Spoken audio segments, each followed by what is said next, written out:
No Jumper, coolest podcast in the world. And I've had a few people hit me up over the past couple months telling me that there's a real one from Bounty Hunter Bloods named Stretch, who I had to sit down with. Crazy life story, freshly up out of the box. And here we are today. We made it happen. I finally got me in the fucking house. It took too long. What took too long? Nothing. Because how long you been free? About 4 years and change now. Oh, it's been 4 years. Okay, so not. It's been a nice little stretch. Yeah, after 26 years, I'm still fresh out. Right, definitely. Yeah. Let's go all the way back to the beginning. Tell me a little bit about your upbringing. Let me put this down. Where you want me to start at? Where you grew up? Watts. You're originally from the Bounty Hunters? From Watts, born and raised. Can you get a little bit closer to the mic? From Watts, born and raised. Right. And you were born in what year? 1970. Okay, so you've Gemini gang. seen a lot of this shit from the very, very early days. Man, I seen it all. What was it like in the Nickerson Gardens growing up back then? Well, today is a whole. Back then was a whole different era. Shit, growing up in Watts, period. Because I'm not just from the project. I'm a Watts baby. Right. See, my family, we lived a little bit all over Watts. Uh-huh. You feel me? And I'm originally up out of where I'm from. You feel me? That's where I'm finally from. But over the years, we moved different places. Right. But it's been a fucking crazy ride. You feel me? From 1970 to this day. In terms of how intense the streets of Watts are, how violent, how crazy they are, compare back then to right now. Oh, I think that the streets were a little more crazier I think for sure. back in the day. No cameras. And then you have to realize that cameras is that's a big, yeah. Anybody wants to do something illegal. You know what I'm saying? Even if you're a total knucklehead, you got to think about those cameras. Yeah, you have to, and no matter what you're doing today. So back then, no cameras. And then you have to realize that was a different era, different time. You know what I'm saying? Way different than today. Right. So like shit. I grew up, like I said, in and out the projects all through Watts. My life's been a fucking roller coaster. I ain't gonna sit there and shit you out. I've been through some shit that a lot of motherfuckers wouldn't even be able to stand up under. I believe it. So okay, at a young age, what age would you say that you hopped off the porch and really started to be involved in the bullshit that was going on around you? Shit. 3 years old, 4 years old? 4 years old. Holy shit. I don't know if I ever heard anybody say You never that heard low that of an one, age. huh? Let me tell you why. Now, I'm gonna be real with you, right? I feel like this is my moment to talk my shit and be real with it, right? And so, right now, I was saving this for my book, really. Cause I'm gonna do a book. You feel me? But I feel like you get me some. I'm gonna go and put this out. Some of my people didn't want me to put this out. Okay. And so I'm not going into too much detail on it, but something drastic happened when I was 4 years old in my home. Okay, so that's the day I jumped off the porch. What happened? A nigga broke in my house, put a knife to my throat at 4 years old. Yeah. And who else was home besides you? My mother and my two younger brothers. And what was the reaction to this? Was he trying to just do a robbery or? I guess he did everything he could. You feel me? Yeah. I'm guessing he didn't survive this. He got away. Oh, he did get away. Okay. Yeah. But what? I remember like it was yesterday. How did your mom and your brothers react? My brothers was two. I'm the oldest, so I'm 4 years old. So I have a younger brother and then a baby brother. Okay, so it's little boys. They don't remember. They know the incident. They don't remember. Okay. I remember it like yesterday. Right.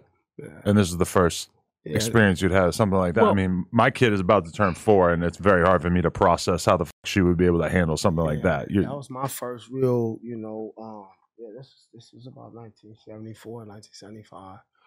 Yeah, and they broke my house, put a knife to my throat, threatened my brothers, assaulted my mother.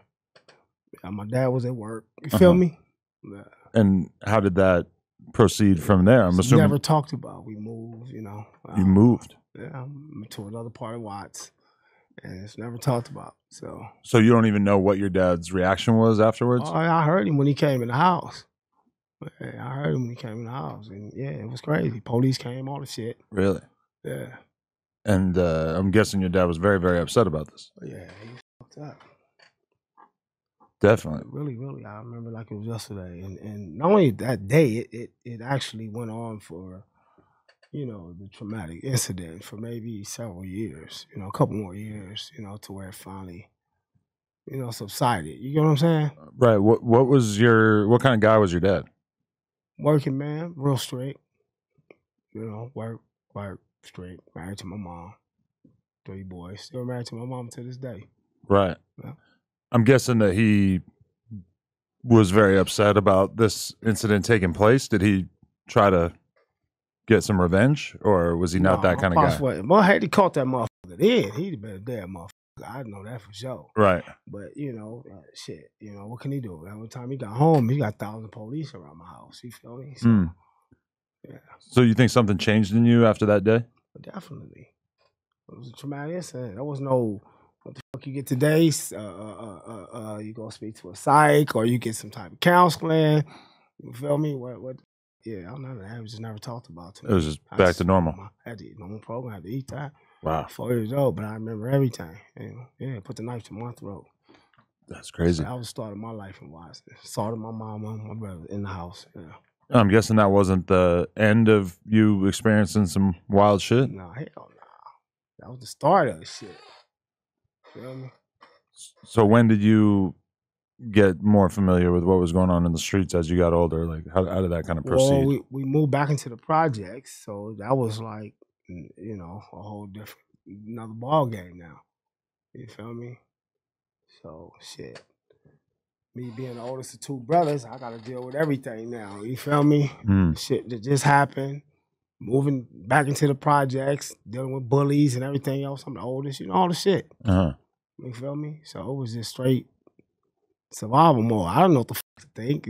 Some traumatic shit just happened. You feel me? Right. And you feel me? So yeah. When you're 4, you're like so far away from being old enough to really like have any kind of real response to that. That's crazy. Yeah. Or nobody even, there was no counseling or nothing. Just had to eat that. Yeah. Okay. So what were you like in even elementary school? What was that experience like for you?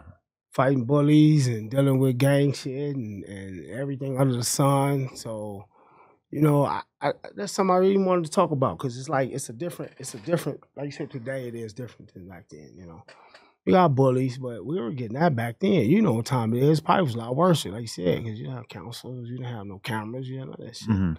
You had to deal with it. So it felt like there was a lot of bullies, a lot of people trying to sort of strong arm people out of their possessions and whatnot. It's just bully period, kid.